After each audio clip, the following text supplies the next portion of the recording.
Ivan Fiorillo per Radio Onda Verde. Esistono storie che iniziano con un cambio di nome e finiscono per definire l'identità di un intero territorio. Quella di Michele Sarcone è una di queste. Nato a Terlizzi nel 1731 come Michele Piacenza da genitori ignoti, quest'uomo dovette letteralmente inventare se stesso prima di diventare uno dei medici e degli accademici più influenti del Regno di Napoli.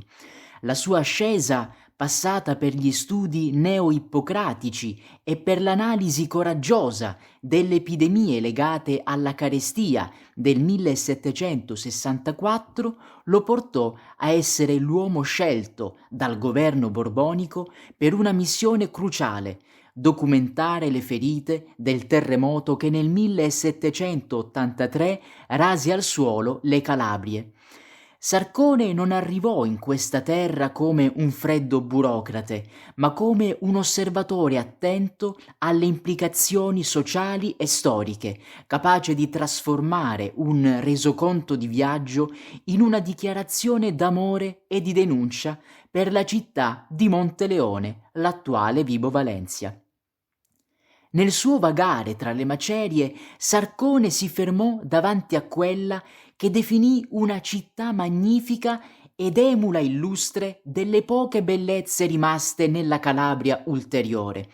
Il suo sguardo, abituato a cercare le cause prime dei mali, si posò immediatamente sulla stratificazione millenaria del suolo vibonese.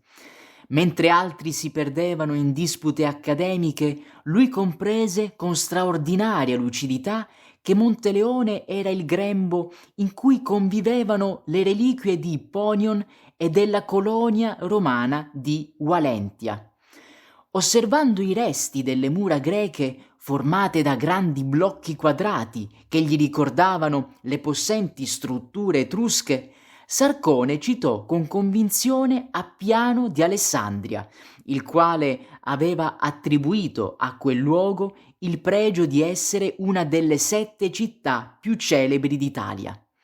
Eppure provò una profonda amarezza nel vedere come quella illustre Vibo fosse stata tradita dai suoi stessi abitanti. Descrisse con durezza come quelle pietre gloriose fossero state miseramente a brani schiantate o confuse tra le costruzioni moderne per mano di generazioni imprudenti.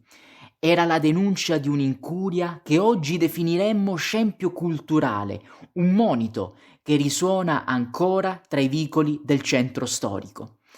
Ma Monteleone per Sarcone non era solo un museo a cielo aperto martoriato dal tempo, era una realtà viva, dotata di una fisionomia geografica e climatica quasi tirannica, ma affascinante. Raccontò di un'aria che, nonostante la nobile ampiezza delle strade, non godeva di una costante salubrità, preda di nebbie improvvise che sorgono al mattino o al tramonto, e di venti, come il mezzogiorno e il greco levante, che sembrano possedere l'altopiano con giri alterni e improvvisi. Eppure, in questo scenario sospeso tra cielo e mare, lo studioso rintracciò un'energia economica che oggi fatichiamo a immaginare. Vibo era la città che dettava la norma al prezzo della seta, un centro di mercatura e di arti così florido da poter gareggiare con le principali città del regno. Era il luogo dove l'intera provincia attingeva i materiali necessari al lusso e alla comodità, segno di un'operosità che faceva di Monteleone un cuore pulsante di scambi e produzione. Ciò che però rende il racconto di Sarcone davvero prezioso per chi oggi abita queste strade è la descrizione del capitale umano. Egli rimase colpito da una popolazione inchinata alla ufficiosa ospitalità, animata da ingegni vivaci, penetranti e pieni di accorgimento. Nonostante notasse una demografia insufficiente rispetto alla vastità e alla ricchezza del terreno, riconobbe nei Vibonesi una prontezza intellettuale rara e un nobile contegno. Questa vivacità di ingegno, unita alla fertilità di un territorio capace di offrire abbondanza di ogni genere, rendeva Monteleone un centro di eccellenza. Sarcone vedeva nei fossili e nei crostacei pietrificati rintracciabili nei dintorni il segno di un antico dominio del mare, quasi a voler ricordare che la storia di Vibo è legata agli elementi primordiali della terra e dell'acqua. Innamorarsi di Vibo Valencia attraverso le parole di Michele Sarcone significa riscoprire una dignità che va oltre la cronaca attuale. Significa guardare alle proprie mura non come a vecchi sassi, ma come a una testimonianza dell'antica gloria che merita di essere difesa dalla barbarie dell'indifferenza.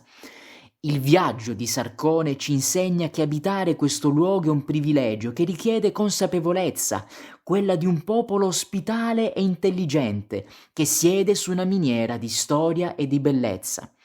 Oggi più che mai le sue osservazioni dovrebbero servire da bussola per i cittadini, affinché non siano più quella imprudente mano che nasconde il passato, ma gli eredi fieri di una città che anche tra le nebbie e i venti non ha mai smesso di essere magnifica e profondamente legata alla propria identità di un tempo. Ivan Fiorillo per Radio Onda Verde.